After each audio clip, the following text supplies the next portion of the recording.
This is the Harrison Cemetery, near the town of Kinston in Coffee County, where Grancer Harrison, the finest dancer of them all, was buried. This is his burial place, above ground tomb.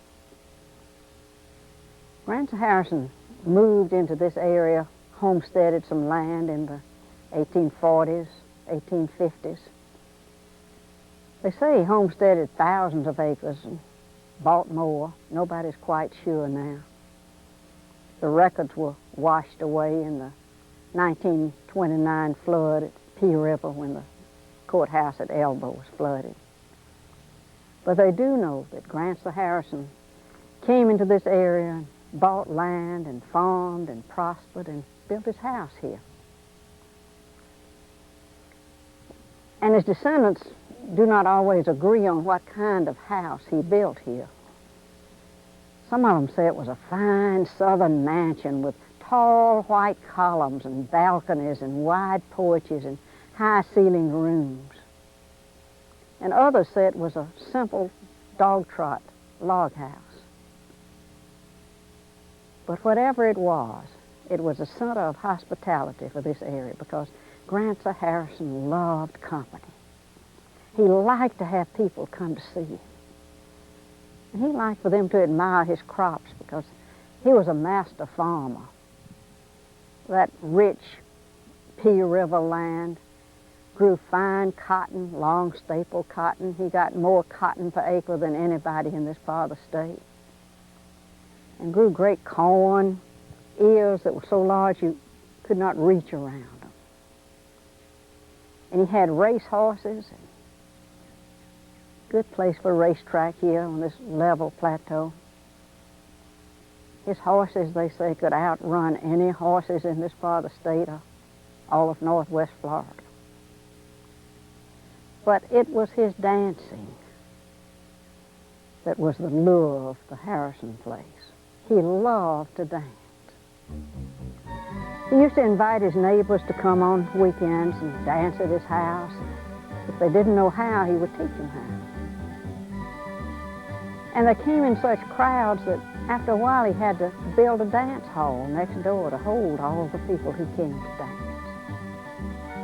It was probably a simple building, but served the purpose well. It very large and had benches around the walls for people to sit on who wanted to rest and watch the other dancers. Had a stage at one end where his musicians sat. But the floors were magnificent. Highly polished hardwood that almost anyone could dance on. And Grancer Harrison took delight in calling the measure for the dance and in deciding which tunes would be played. Oh, he enjoyed his dances. And during the week, he used to come to his dance hall and bring his musician, especially his main fiddler, and get his fiddler to play while he practiced new steps. He was a buck dance specialist. He could do all sorts of buck dancing. And he liked to show off his skill at buck dancing. And when Grancer Harrison would buck dance for his guests, they would often say, "Just look at him go. Just look at how he's dancing up a stone. Looks like a whirlwind he's dancing up that way. Look at the dust coming up from his feet. He's a wonderful dancer, dancing up a whirlwind." And this went on for years, and then it occurred to Grancer Harrison, as it does to many people growing older, that life was not going on forever, and he began to plan for his funeral, for his death. And he sent some servants down to Milton, Florida to get brick. This is one of the brick they brought back. Wagon loads of brick. He wanted an above-ground tomb built to receive his body. And his artisans built it above ground and wide. Grancer explained to his family and his friends that when he died, he wanted to be dressed in his dancing suit, have on his dancing shoes, and be placed on his feather bed and brought out to his above-ground tomb, placed there, then the tomb covered over with bricks that he had saved out behind his house for that purpose. And it was a strange kind of request, and I think perhaps it troubled some members of his family. But they did what he asked, and all of those people who had been to so many of his dances came to his funeral services and watched as he was placed on his mattress in this tomb. And among his requests was that the dances should continue after his death. He wanted the musicians to come every weekend and the dancers to continue to come. And they did for a few weeks, but it just wasn't the same without Grancer there to show off his new steps and to dance up a whirlwind, to call the dances. And the attendance became smaller and smaller, and finally nobody came to the dances.